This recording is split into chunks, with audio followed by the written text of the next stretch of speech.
warahmatullahi wabarakatuh. Perkenalkan, nama saya Siti Nursoleha dengan NIM 2004010110. Nah, pada video kali ini kami selaku kelompok 5 akan mempresentasikan hasil diskusi kami mengenai konsep konsumsi dalam Al-Quran dan perilaku konsumsi Islami. Nah, untuk selanjutnya silahkan simak ya. Kita masuk ke topik pembahasan yang pertama, yaitu mengenai konsep konsumsi dalam Al-Quran. Terlebih dahulu perlu diketahui pengertian dari konsumsi itu sendiri. Jadi, konsumsi merupakan pemakaian atau penggunaan manfaat dari barang dan jasa.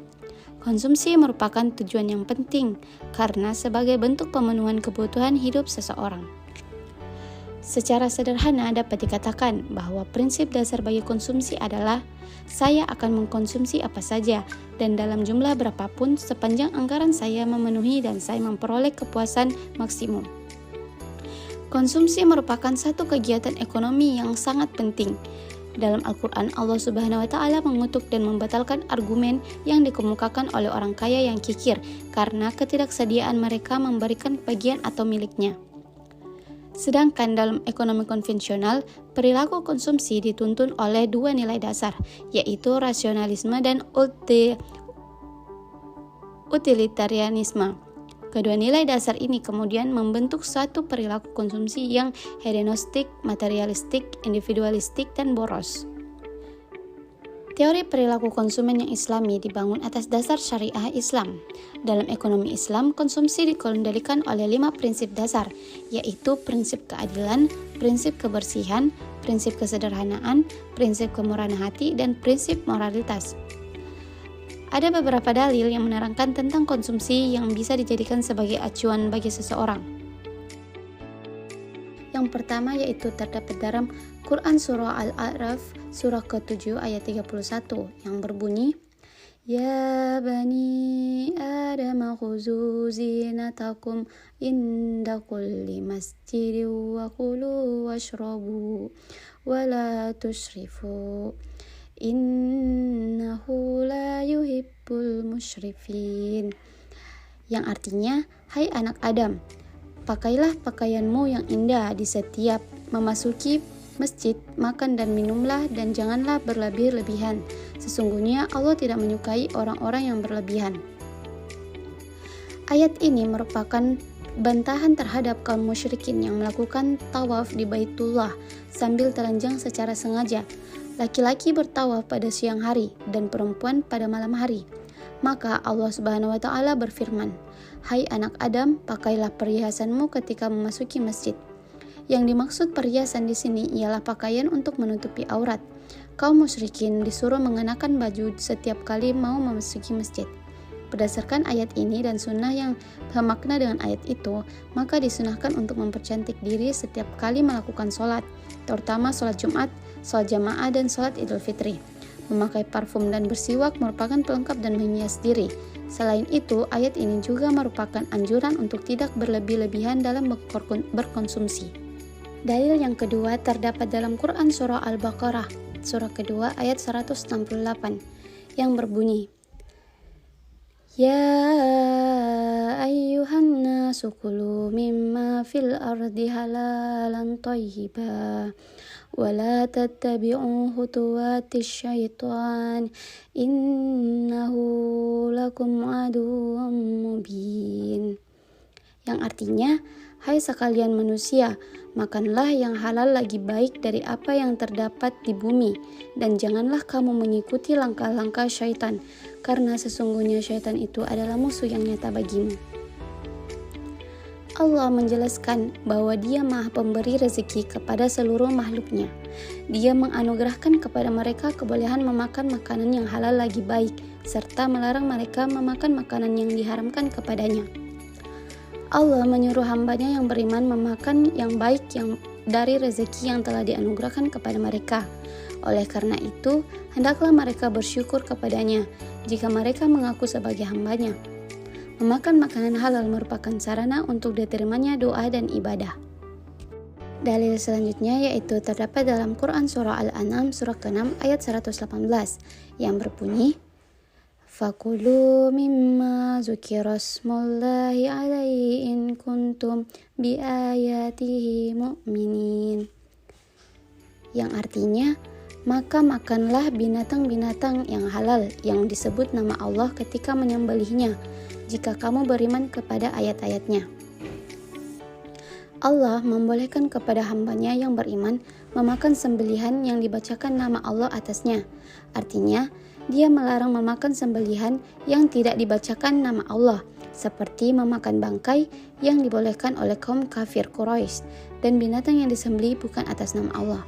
Sesungguhnya Allah telah menjelaskan kepada umat Islam perkara yang diharamkan kepada mereka, kecuali apa yang terpaksa mereka memakannya dalam kondisi mudarat. Dalil yang keempat terdapat dalam Quran Surah Al-A'raf surah ke-7 ayat 157 yang berbunyi, Allazina yattabi'una ar-rasula an-nabiyyal ummiyal ladzi yajidunahu maktuban indahum fit tawrati wal injili ya'muruhum bil ma'rufi wa yanhahum 'anil munkar wa yuhillu lahumut thayyibati wa yuharrimu 'alaihim khaba'itha wa yad'u anhum israhum wal aghlala allati kanat 'alaihim fallazina amanu bihi wa 'azzaruhu wa nasaruhu wattaba'un nural ladzi unzila ma'ahu ulaika humul muflihun. Yang artinya yaitu orang-orang yang mengikuti Rasul, Nabi yang ummi yang namanya mereka dapati tertulis di dalam Taurat dan Injil yang ada di sisi mereka, yang menyuruh mereka mengerjakan yang ma'ruf dan melarang mereka dari mengerjakan yang mungkar, dan menghalalkan bagi mereka segala yang baik dan mengharamkan bagi mereka segala yang buruk, dan membuang dari mereka beban-beban dan belenggu-belenggu yang ada pada mereka. Maka orang-orang yang beriman kepadanya memuliakannya, menolongnya, dan mengikuti cahaya yang terang yang diturunkan kepadanya, Al-Quran. Mereka itulah orang-orang yang beruntung. Ayat tersebut menjelaskan tentang siapa yang wajar mendapat rahmat Allah, yaitu mereka yang bertakwa dan mengeluarkan zakat dan percaya kepada Allah serta Rasul-Nya. Orang yang akan meraih rahmat Allah adalah orang yang terus-menerus dan tekun mengikuti Nabi Muhammad yang selalu mengajak orang-orang Yahudi dan Nasrani kepada yang ma'ruf. Ayat ini juga menganjurkan kepada umat Islam untuk menghalalkan segala yang baik dan mengharamkan segala yang buruk. Dalil selanjutnya yaitu terdapat dalam Quran Surah Al-Isra surah ke-17 ayat 29. ولا تجعل يدك مغلولة إلى عنقك ولا تبسطها كل البسط فتقعد ملوما محسور.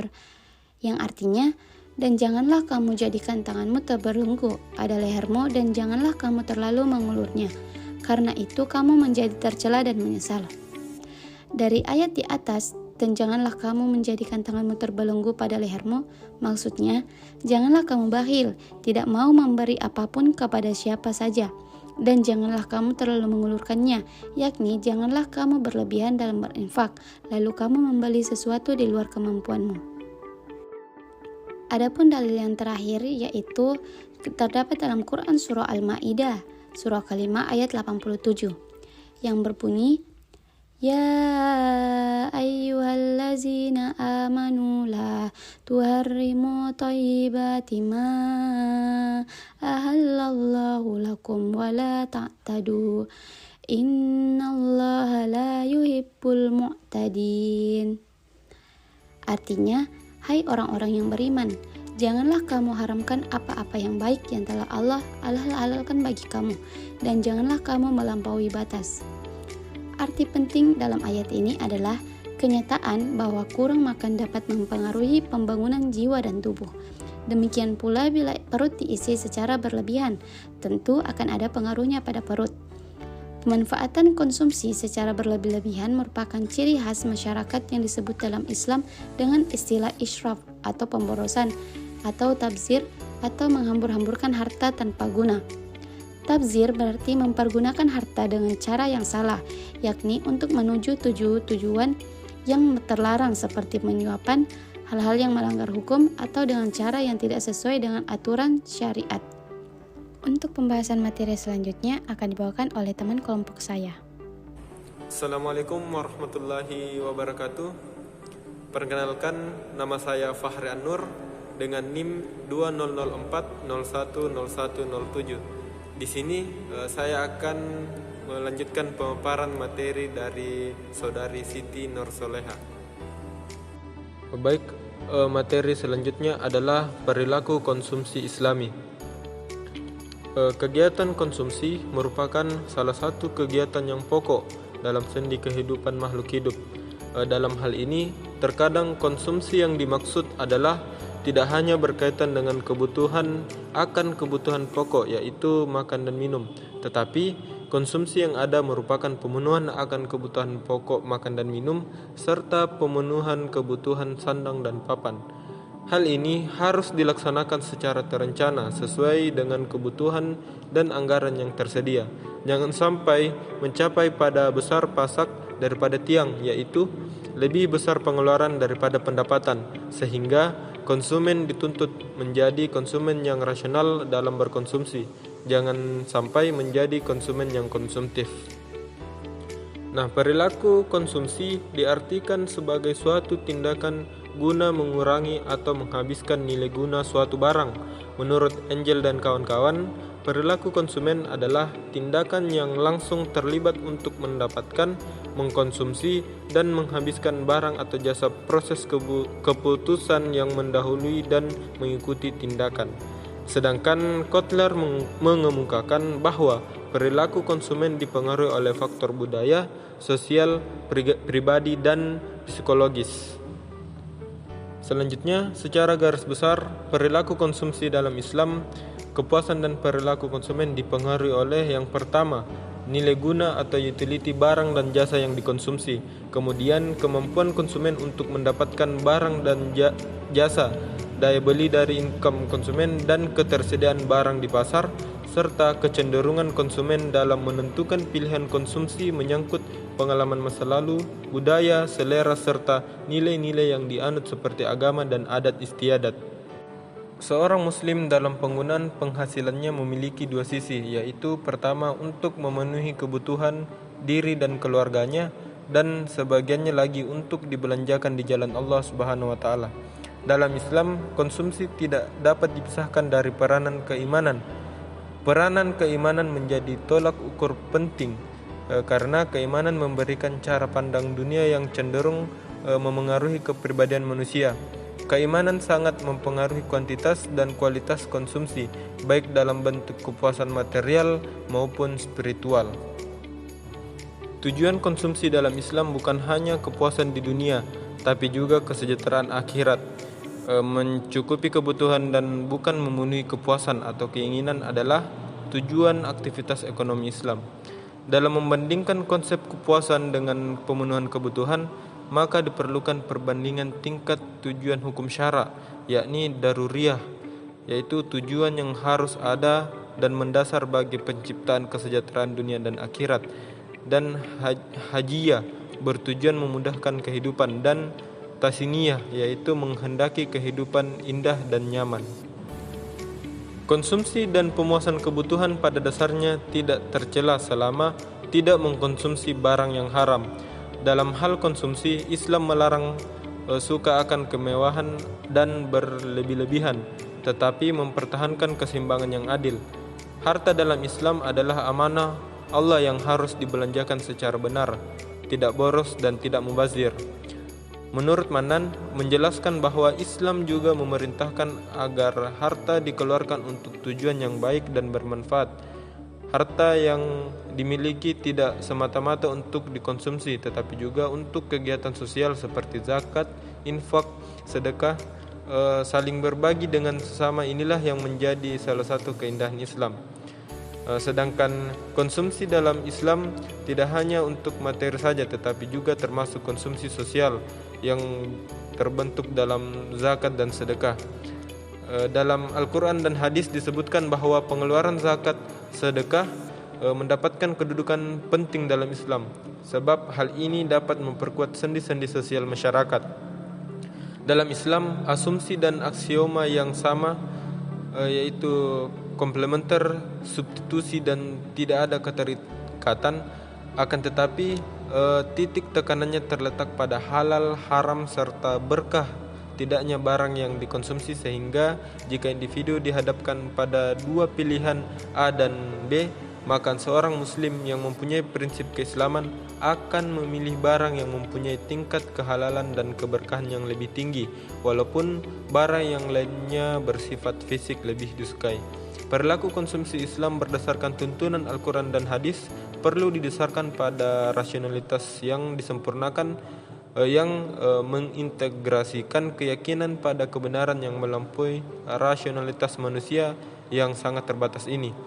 Bekerjanya invisible hand yang didasari oleh asumsi rasionalitas yang bebas nilai tidak memadai untuk mencapai tujuan ekonomi Islam. Selain itu, yang menjadi titik tekanan dalam konsumsi yaitu mengenal istilah maslahah. Demikianlah pemaparan materi dari kelompok kami.